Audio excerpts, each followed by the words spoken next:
Welcome viewers, listeners, readers, everyone around the world to Gespräch with Spielens Prakhar Drolia, where we bring to you interviews, conversations that do not just give you the outlook about sports, but the in-depth analytical insights into the sports and the geniuses involved in it. And today with us for a Gespräch, we have a very special guest. We have someone who has a degree in mechanical engineering. Well, but that's not it. She is also a racer with one world championship to her name and a ton of other achievements. So hold tight as I read out her achievements to you.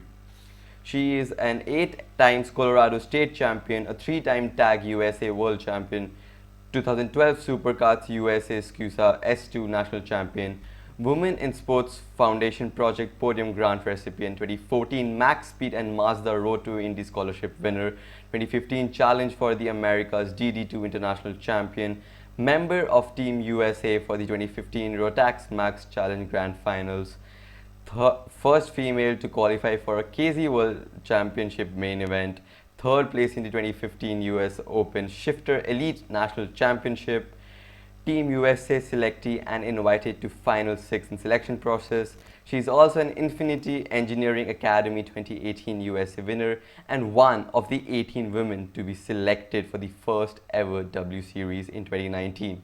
She is also racing in W Series in 2021, and in 2019 she won a very special award in W Series, which we'll hear about more from her later in this interview.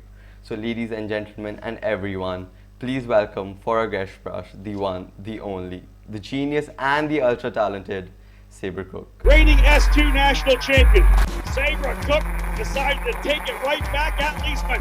Because I want to win.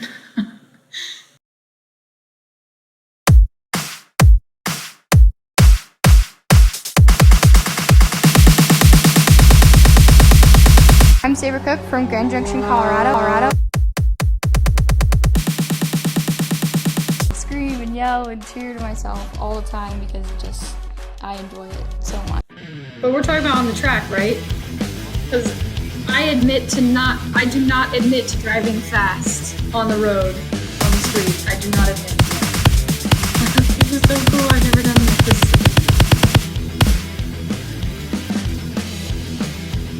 Well, I only did half the race. It was better. Well, I didn't have a good qualifying, so that's why I ended.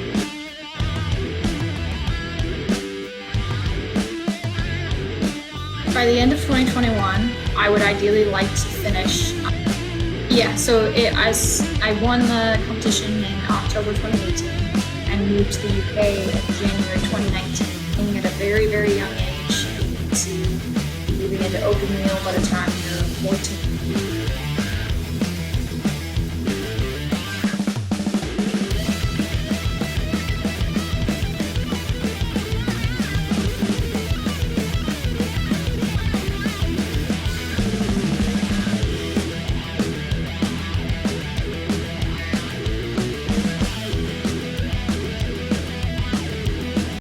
Welcome Sabré to this interview. I'm very pleased to be having you over here.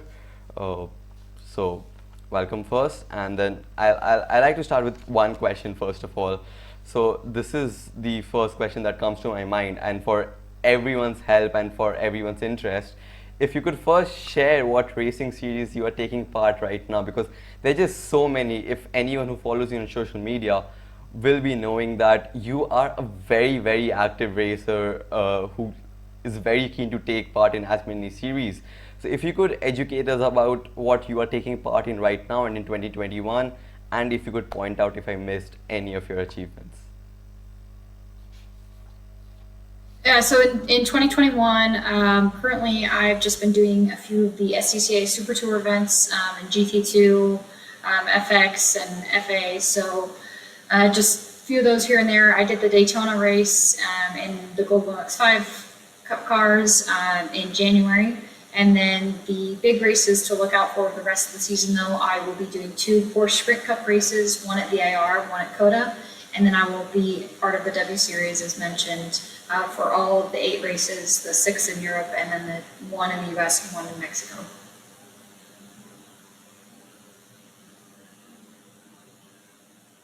Oh, I can't hear you anymore.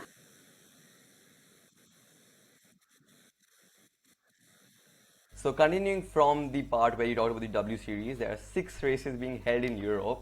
But being an American, how does it feel to have the W Series coming to America and you racing at the first I'm obviously really excited. It's going to be cool to have a home race, sort of. So I'm really excited for all the W Series crew to also see what it's like here in the U.S. and go to Dakota, because it's such a beautiful track and a great scenery and experience for everyone. So I'm very much excited for it, and for my friends and family to be able to come watch as well.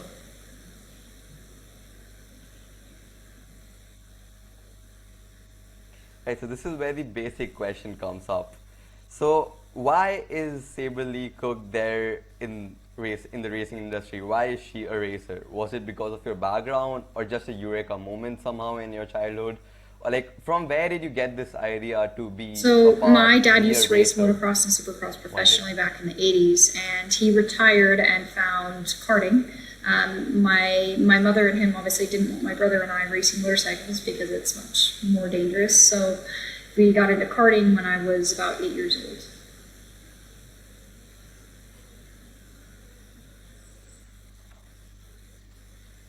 old. So it all took off from that karting and everything, and then here you are in the W Series. So that journey surely has been something which is very interesting for you, and something that has definitely taught you a lot on the way. So what do you think was that one moment, even while karting, that made you decide completely that yes, this is where I'm going into mechanical engineering, I'm going into racing? So where was that one moment? Did you decide it when you went out first time on the track with a kart, or like, you know, you were going kart racing and then suddenly there's this one day where you go like, yeah, I guess the right for the racing side of things, I mean, I went out and I was excited about it at first, but obviously when I was young, I had no idea what like opportunities were out there and what it could turn into. But I did finally decide when I was about 13 years old, and it was when I won my first Tag USA World Championship. I crossed the finish line, and it was just like a surreal moment for me. I felt like everything kind of like, you know, slowed down a bit, and I was just like, wow, like racing is amazing. This is it's such a great sport to be a part of, and I want to do this for the rest of my life. So that was probably a moment for me. And then as far as mechanical engineering goes, I loved school since I was a kid, and it just kind of made sense with my love of math and science, and I took a mechanical engineering class in high school, and since then I decided that's what I was going to go to college for.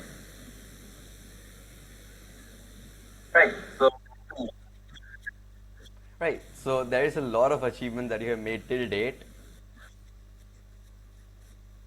Yeah, there is a lot of achievements that you have made till date, and it all is so exciting. But getting back to the so many roles that you play, so apart from what most people do know about you, that you are a racing driver, you're also a mechanical engineer. But even more interestingly, something on your portfolio is a driver coach. So could you educate us about what exactly that role is? So a What coach is is a driver coach? basically what you would think of as when you have a basketball coach or a soccer coach. It's someone that's experienced in the field and obviously helps the players get better at being a driver or a soccer player or a basketball player. So it's the same thing when you're considering being a driver coach. So you go over anything from, you know, diet and nutrition at the track. You teach them how to read and deal with data. You teach them or help them do their warm-ups before the sessions. And then obviously you do pre-race, post-race, debriefs, and you do pre and post debriefs for sessions.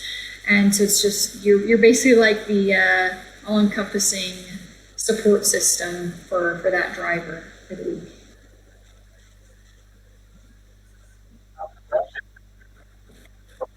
So how different is the experience from being the one coached by someone else to being the one coaching someone else in the same I guess at the end of the day, you go through a lot of the similar things. And sometimes when I feel like I'm coaching, I almost feel more exhausted because I feel like I'm like so hyper focused on this one person or these group of drivers, and I'm just trying to give everything I can to educate them and help them achieve their goals.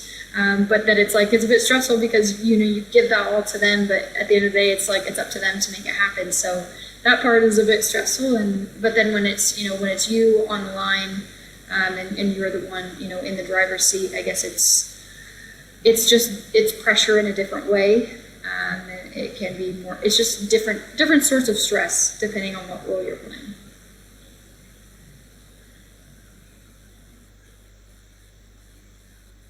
Right. So that is definitely very inspiring as well. It's very interesting, and like, it's just something that I just can't stop thinking about. But this is a little different situation. I've just received an email from the Introspection Police. They're an organization which keep looking at and interrogating sports people. So while you were speaking, I received an email, and there are some charges that have been leveled against you. So you need not worry, as I have been able to negotiate and take permission from them to become your interrogator for the day. So we'll put a pause to this interview for a while. I'm sorry to everyone, I'm sorry to you, but I'll need to get through this session. It's something pretty serious. There's some pretty serious charges leveled against you, and I have been given special permission because I know that officer well. So I'm going to read out the charges to you, and then I'm just going to ask you to introduce yourself, and then we're going to see what stands true. Right. So there are pretty interesting charges that have been leveled against you. The first charge that has been leveled against you is that you have been noticed to be driving dangerously fast. So fast that you could not be allowed to drive like that on roads. And so under IPSOC 222 location Daytona and Kota, you have been charged for driving too fast. Second charge against you is that you have been charged with changing your job and identity every week, and so many times that the police are now confused as to who is the real Sabré Cook. And then up next we have the third charge that has been put against you, and that is that you have taken several roles, which has led to 3 people in Colorado filing a charge against you that you took their job as a manager for you. You became a mechanic, and you even raced at so many different series. And finally, the final charge that they have mailed me is that you have inspired a lot of people. But I do not take that as a crime or anything wrong, and hence we're going to remove that charge so the final one does not add up. So we'll leave that out for the moment. So currently there are 3 charges against you. So let's see how do you respond to these charges. Let's go charge by charge. Let's go to the first one first. So it is that you drive dangerously fast. Why do you drive so fast? Because I want to win. Because you want to win. That is your justification. But if you on want the to track, win, right? and that is why you drive so. But we're talking about on the track, right? Well, it seems like I admit to the not. circuit of I the do not Americas admit to seems- driving fast on the road, on the street. I do not admit to that. Right, so that is something that you need to keep in mind always, right? You cannot just go start driving fast on the road. So like, how do you create this? Have you ever faced an issue like, well, you are driving on the road, there's a freeway in front of you, and have you ever felt going racing on that freeway in your in your vehicle? I'm definitely, no, I have not. I have a Toyota RAV4, so it doesn't go real fast. But it wouldn't be exactly equipped to race on the street. But on the street, I guess it's more, there's so many people out there, there's a lot of unpredictability, and it's just not the place to be racing. So yeah, drive safe, stay safe, and if you have the capabilities to drive like Sabre, it is always good to be on the racetrack. It is always good to reach the circuit of the Americas. So now let's look at the second charge that has been put against you, which is a pretty different charge to this. So you have been charged with changing your job and your identity every week for so many times. The police are confused. The introspection police are confused as to who is the real Sabré Cook. So how do you justify yourself changing your identity every week from a W Series driver to someone taking part in a national series to someone just going out there and working in the garage? How do you justify your acts, Sabre? Gotta pay the bills. Whatever it takes to pay the bills, honestly. And I like doing all of those things, so that makes it easy too. So it's like you are always involved in some kind of motorsport racing. How does it feel to switch from one role to the another? One day you are a W Series driver, one day you are doing esports, the second day we see you in the garage. How is that switch of roles working for you? Have you ever felt that this is too much for me? Like you should drop back, just do one motor racing series each year?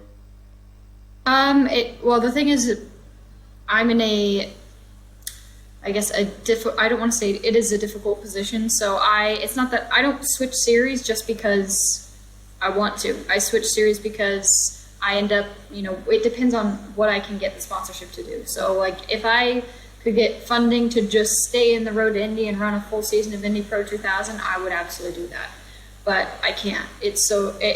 As of right now, it's been really expensive and it's been difficult to come up with the full budget to do the full season in just one series. So that's why you do see me competing in a lot of different series across the board, because it's a matter of who I can get interested in sponsorship and what they want to invest the sponsorship dollars in. Right, so the question that arises from here, Saber, I'm going to deviate from the interrogation just a bit over here. We're going to get back to that. There's still some serious charges against you. So how do you manage to take part in so many series, like as a racer, as someone in the garage? How do you manage to keep switching between so many series? Like in 2020, I remember I read Sable Lee is not going to take part in any racing series except the W Series Esports after the pandemic hit us. But I was like, oh, so we aren't gonna see Saber on the racetrack anymore this year. But then on social media we see you every now and then working in the garage. So how are you managing so many different roles every year? Time management. Good time management. That's just I try to build off that all the time. It started, when I was young, just trying to race and go to school. So I just had to get very good about and very strict about managing my time and setting everything out. I will definitely admit that some days are easier than others, and it does get a bit overwhelming sometimes trying to take on so many jobs. But that's what I need to do to get things done, to get where I need to go, to achieve my goals, to make money, to live. So that's what I got to do, and that's what I've been. Right, so returning to the interrogation before the introspection police even start introspecting me. So let's get back to that. So charge number 3 against you was that you have taken so many roles, but that seems justified now since you have even spoken about that in length in the previous question that I asked you. So we're going to skip that. The 4th charge did not apply, so I think that has been a pretty great interrogation. You're going to be cleared of all charges, and I assure you of that, because your answers were very to the point and you justified all of them. You made some great points about how it is pretty challenging to be racing in so many series, but it's still a necessity. So we're going to get back to that. But currently, to take our mind off this interrogation a little bit, which is, I suppose, a tense, it should at least have been a tense time, but you did not at all look tense. You look pretty free. But we're still going to get into kind of a game of which you're going to base some questions now. So we're going to play a round of Would You Rather.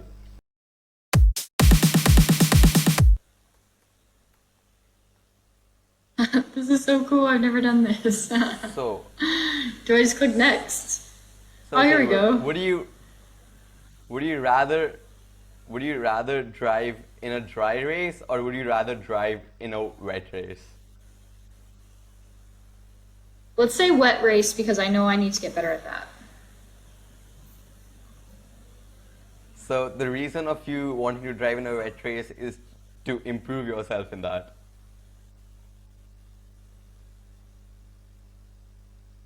So it's evidently harder to drive in a wet race, but let's say you were equally good in both of them. Would you still choose a wet race? Is it more fun to drive in? Does it give you more thrills? Or if you were equal in both of them? I guess it's hard to say, because in a dry race you obviously go faster. In wet race, it can be really fun to hunt for the grip, use your car control, and I guess see where you can push it. So I don't know, but we'll just stick with the wet race. Yeah, we'll stick with the wet race.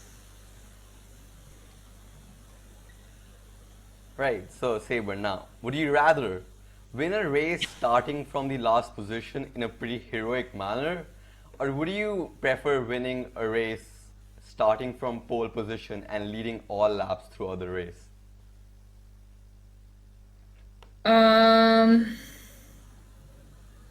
mean, I would like to start last and pass everyone, but it's probably better that I start on pole and win the race from there, because then that means I got better at qualifying. So we'll go with the second one. Well, your first assumption answer does not seem wrong for a racer who in 2019 won the Striving Forward award for most passes during the season. It seems pretty apt for someone who has been awarded for being good in overtaking, but we'll go with winning a race starting from pole and leading all laps, because that is what actually I have seen most people preferring, because it gives a different kind of thrill. So coming to this point, how would you, being a winner of the of an award that is given to the person with the most number of overtakes in the season, or the most number of passes in the season, how would you define your racing style?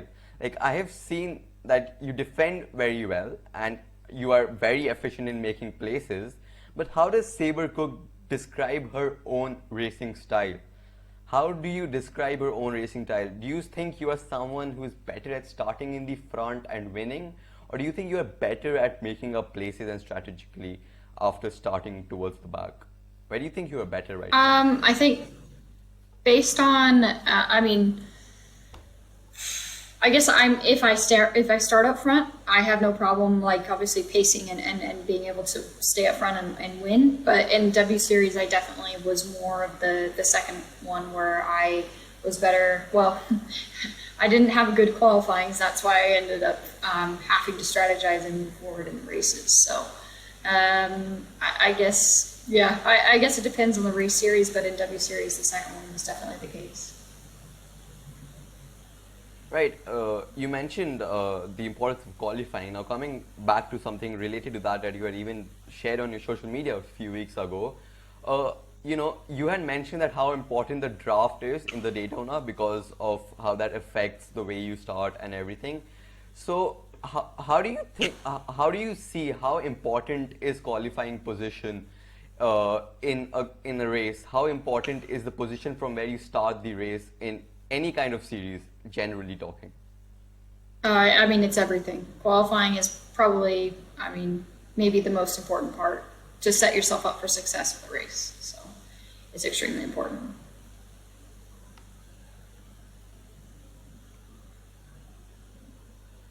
So right, this one is something that you are taking right off from your social media, from your own book. So would you rather be viewing a romantic sunset, or would you rather be eating chocolate on the couch with your dog? Definitely the second one. I don't know, I like sunsets though too. So Can I watch a sunset with my dog while eating chocolate? Be the best of everything. I'm no one to be stopping you from that, but if you had to choose one of these two options. Yeah, I would probably pick the chocolate with the dog.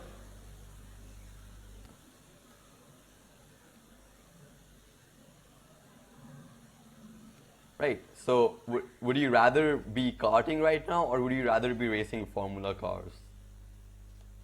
Racing Formula cars. Well, that's tough. I love karting. Okay, so That's a tough question, but I guess for long-term goals, where I want to be, I need to be racing the Formula cars. right, so you started your career in karting and then you moved into racing Formula cars. So if you could just briefly explain us in your own words, what do you think is the difference between the two in terms of how you feel while racing, the handling and the competitiveness that you get in the races? I guess so. The big difference between karting and a car is there is a lot more that you need to feel when going through the corners. I mean, a kart doesn't extend. It doesn't really have suspension.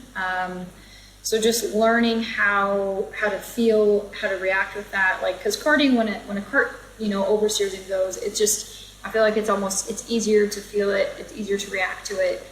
But when you start driving, especially Formula cars, like it's different when you're driving like, you know, a sedan type car or sports car, because there's so much more roll and the car is telling you a lot more, giving you a lot more information before the car will go, versus like a formula car, especially ones that's extremely stiff, really low roll center and tons of downforce. The amount that the car will move or will give you indication when it's about to go, it happens in about like this much time, versus like, you know, sports cars like this much time. So, and a kart is just easier to react to that. So that was probably the biggest, I would say the biggest difference. As far as racing goes, I mean, racecraft is racecraft. Like, obviously different cars, you're gonna have to learn how to draft differently. Like if there's more downforce involved, and learning how to, you know, tuck out from behind a car and get the air on your front wing to get the car to turn when you're following in formula cars. But at the end of the day, I mean, racecraft is pretty applicable wherever you go. Right, that makes a lot of sense. And if I think anyone who has done karting and formula racing both will definitely agree with you. So now, would you rather take part in esports, or do you rather prefer taking part in a physical race? Definitely the physical race. This seemed like a very easy choice for you. But yeah, just to take your understanding and your experience from esports, so you took part in the W Series esports series in 2020, if I'm not wrong.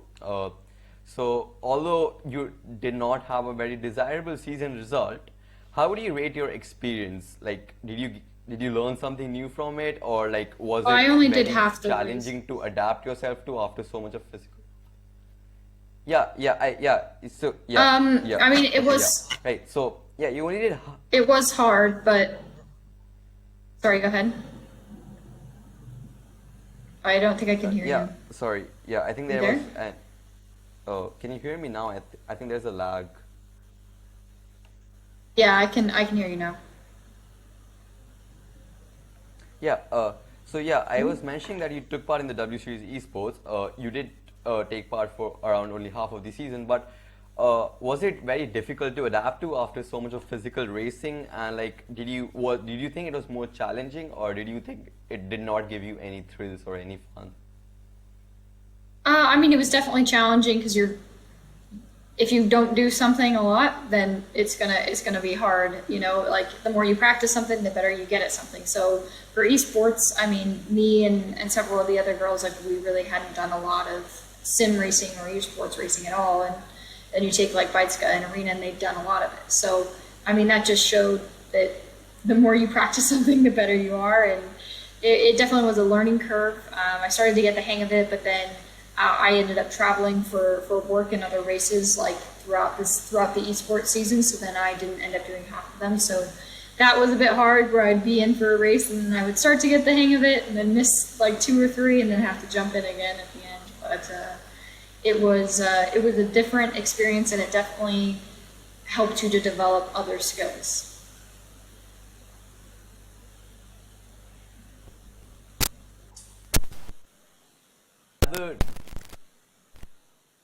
Drive an IndyCar. Chachi's 318 Formula 3 car. Drive an IndyCar. That was so quick. That was very quick. So, what is that attraction towards the IndyCar for you? I mean, Is it the speed? well, compared to the F3 car, it's a heck of a lot faster. A lot more downforce. Like really, everything about the car is better. So that's pretty much why.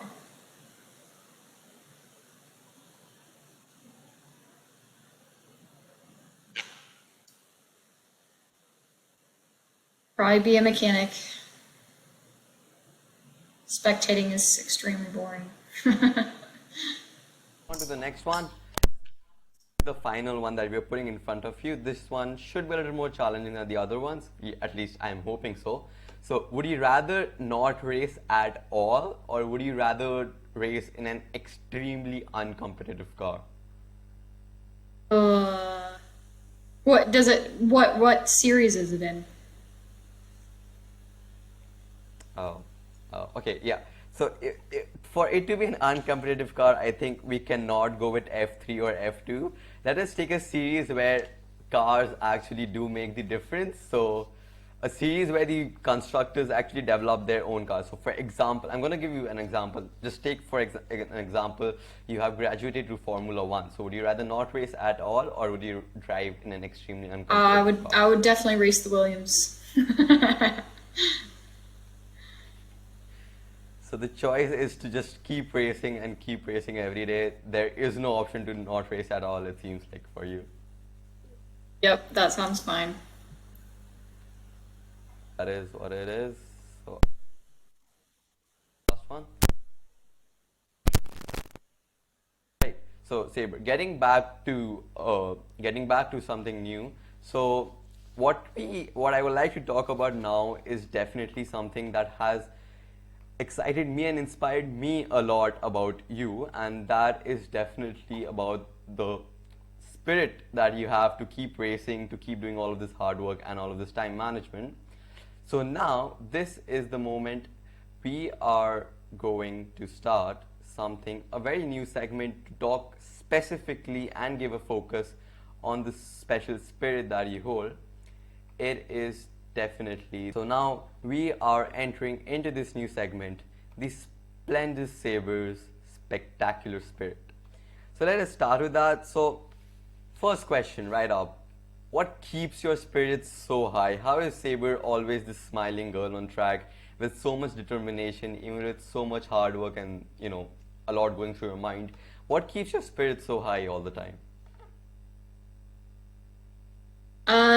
I think it's a bit deceptive, because maybe you think my spirits are so high all the time just based on social media. Like I'm just like every other person that gets super frustrated, super down, stressed out. Like I get all of those emotions. I guess I've just learned that it's almost like you can't let your emotions win too much, because if you're sitting there and you're stuck in your own, like, I had a friend that recently passed, and he would always say, "Don't stay in your sad place," because what good is it to sit there and just think about, oh my gosh, I'll think about all the things I have to do and all these things I need to get done, and this didn't get done right, and this didn't this, and all, just wind yourself up. Whereas if you're just like, so what now? What? Like, what are you going to do about it? What are you going to do to make a change? What are you going to do to get the result that you want?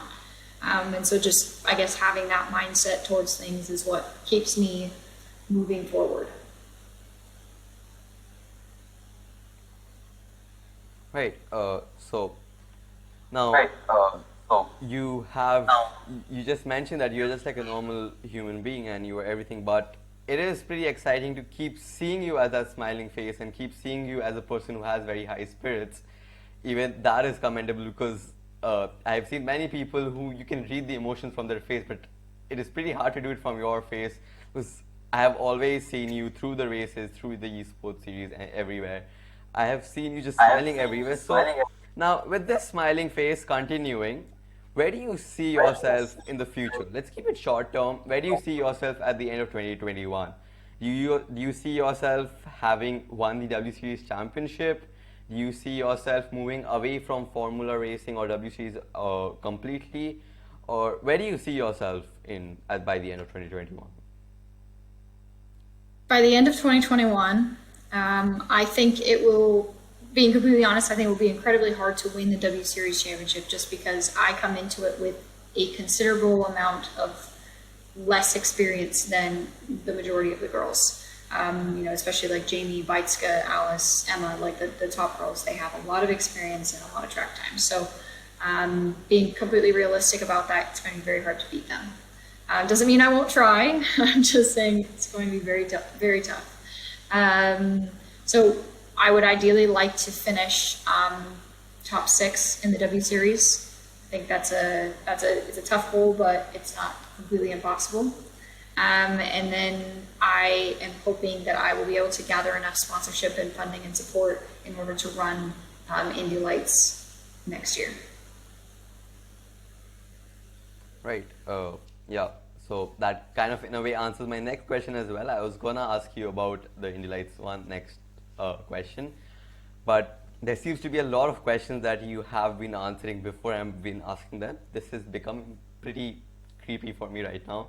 But we're going to continue with this. So now I'm going to continue on this, and I'm going to now, when you talk about spirits, when you talk about racing, when you talk about sponsorship, uh, there is something that has been going on. Everyone hears a lot about it, and I think we need to talk about it as well. So I'm going to talk about if you faced any specific challenges to yourself because of, being a woman in motorsport. I remember you yourself saying previously in previous interviews and in your own speeches and stuff that wherever you visited in racing series before at very young age as well, the participation was of 99% boys. So at those kinds of times where you were either the only girl or just one of the couple of girls, do you think you faced any specific challenges just because you were a woman trying to move into motorsports?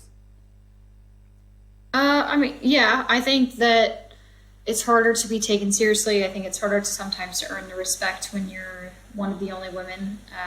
It can definitely put a target on your back, and it definitely did when I was younger and I was learning how to, grow up and deal with the competition of racing against most boys. Now, I mean, you deal with certain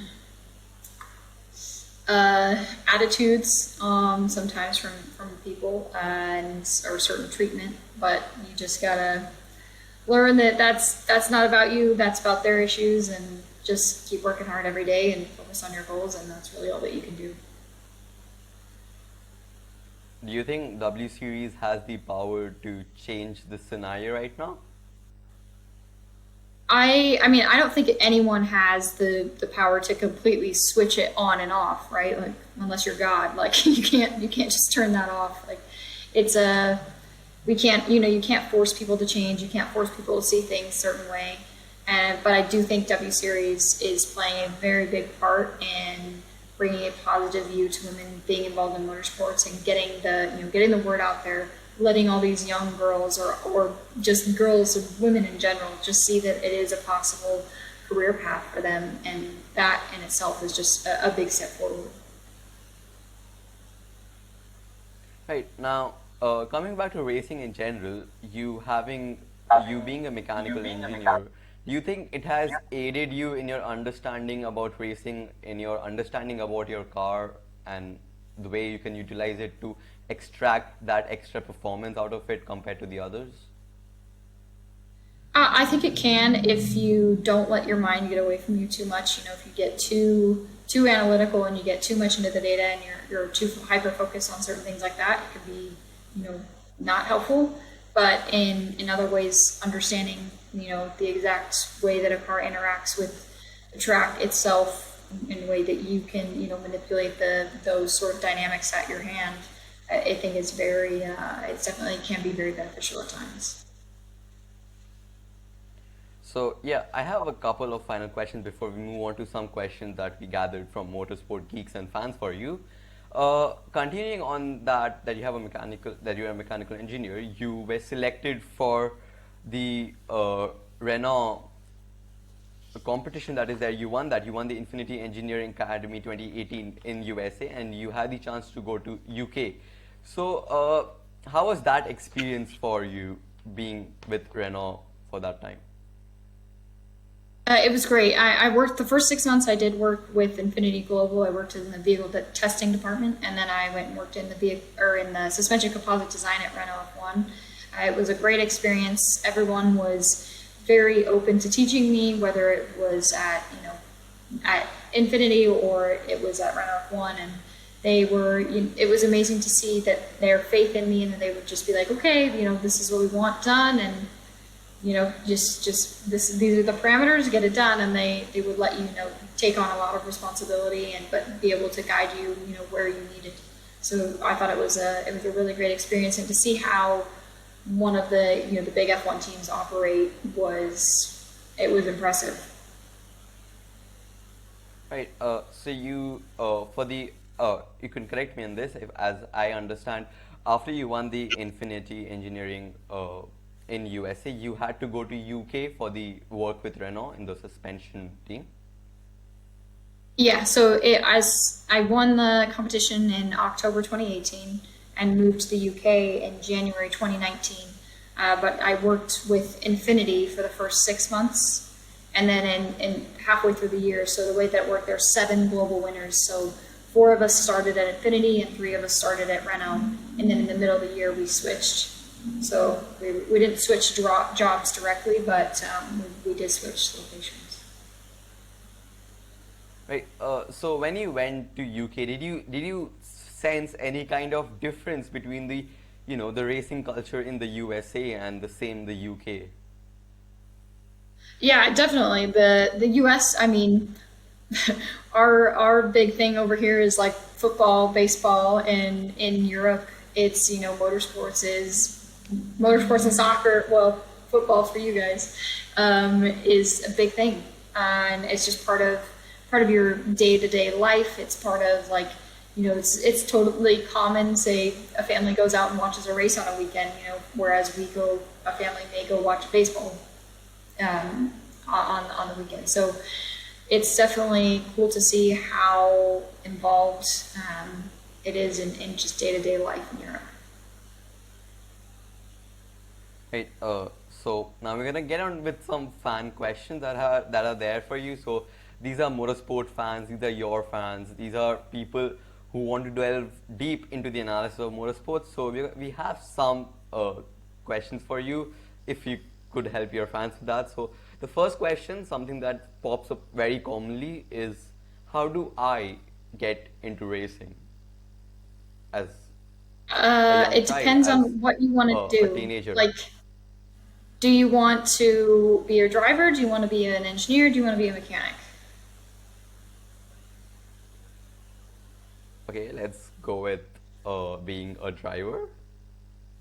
If you want to be a driver, and then it depends, like, where do you want to go? So if you want to go open wheel route, if you want to go F1, you need to be karting at a very, very young age. You need to be moving into open wheel by the time you're 14, 15, be going into F3, 16, 17, F2 shortly after, and then that's the ideal progression for that. To get into motorsports, I would just go to your local kart track though and start there. Start introducing yourself to people, ask around, see what local series run, see what support is available there by karting, like whether it's karting teams or something similar, and just start learning. If you can't afford to get into it, volunteer to help out so that way you can at least learn, get some hands-on experience with the teams. Right. Right. So we'll move on to the second question. So what I understood from your answer was that first of all, there needs to be clear an understanding of the target to be in the racing industry as to where and how I want to get there, and then there is a way for that. It is a lot about the experience that you get. So something relating to experience, you have previously also mentioned about this in several different interviews, and over here also you mentioned about how sponsorships is a very big part of being able to race in a series, of being able to stay in one series rather than having to race so many. So what do you think is currently in this society more important or a bigger factor in being able to get into a racing series and race? Do you think you can get into a racing series with less talent but more sponsorships? Or do you think it is easier to get into a racing series with more talent but less sponsorship? Unfortunately, well, it depends on, I guess, the level that you're at. For me right now, like if you don't have the sponsorship, you don't move forward. So that's just the way it is. You can be amazingly talented and be struggling for a ride. So I know several friends that were even in IndyCar last year, and this year they don't have a ride. So it's just that's how it works. But sometimes in like the lower ladder systems. So you can, if you're really good, you can win scholarships, and that obviously helps you move up. But in the end, being a racing driver, you're not only an athlete, but you have to become a business person. That's part of the persona, and you have to learn how to network, manage people, and essentially sell your product as yourself. So learning to obviously come across well and get people to believe in you and believe in what you want to do and your goals. Right. So before we end this interview, and one final question, there is this very, very short game for you. So there's going to be a blurred image. There's going to be two levels of blurred, and you're going to have to guess as to what it is. I'm going to give you one hint for that. So you have the first image on your screen. This is a Formula One car. Which Baby's F1 constructor's car. car is this? Okay, that is pretty simple.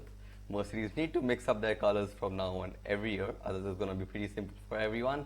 So moving on, you have guessed it on level 1 itself, that is correct. Now, which circuit is this? Circuit of the Americas. Right, okay.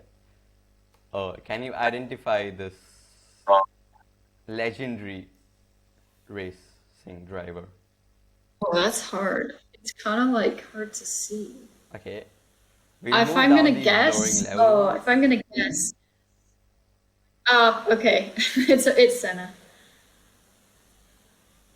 Right, that is, I understand, someone who's your idol as well in racing? I mean, I think he's everybody's idol, to be honest. I like Jim Clark, though. Not everybody gives him the recognition, but... Okay, we will definitely know that. We need to give Jim Clark more recognition around the globe. We'll pay heed to that, definitely. Right, and this is the final one. So, which racing series is this an image from? Oh, man. Right now, it just looks like a weird starfish or something. If you can guess it from here, it's gonna be amazing. I mean, I want to say W Series just because I'm going to guess that, but I'm not sure if that is right. Is that your guess? Should we go with W Series? Yeah, we'll go with W Series. Okay, so that would actually be amazing because it Look is at from the that. W Series. Right, so Well, the good one news is final I just short guessed the question for you colors. before you are being pretty good at guessing what's there in my mind and guessing the images as well somehow. This is some superpower you should definitely be trying in other areas as well. I think you should give a try in areas other than racing as well. You're going to be great at that. I would say mind reading would be a great area for you after today. But before we leave you, one final question for you. In brief, if you could explain to us that the toughest technical challenge that you have faced on track till date. The final question for you, Sabre, today. On track. Yeah, like while racing, the toughest technical challenge while racing.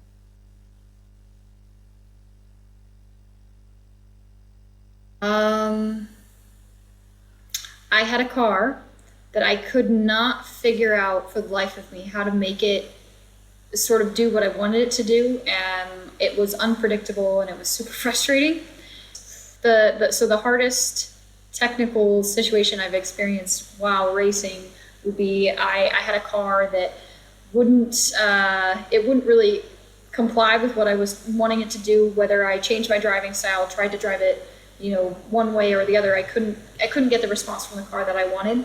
And it turns out that the one of the dampers was blown, so it needed to be serviced, which is it's a good thing that happened because now I know what it feels like, and now I know if that ever happens in the future to check that first. So that was probably one of the hardest things because I never had experienced that before.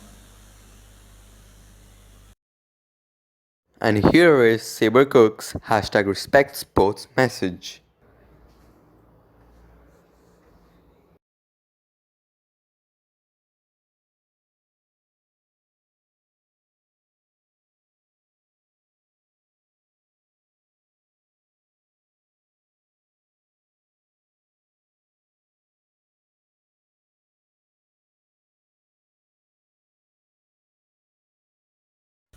So thank you, Sabre, for taking out time for this interview and sharing your insights with us. It has been very inspiring and it has been very educating, all your views. We thank you for this, and thank you to all the viewers, listeners, readers everywhere around the world for tuning into this and getting a hold of this interview. Keep watching, keep listening, keep reading, and keep playing. Danke.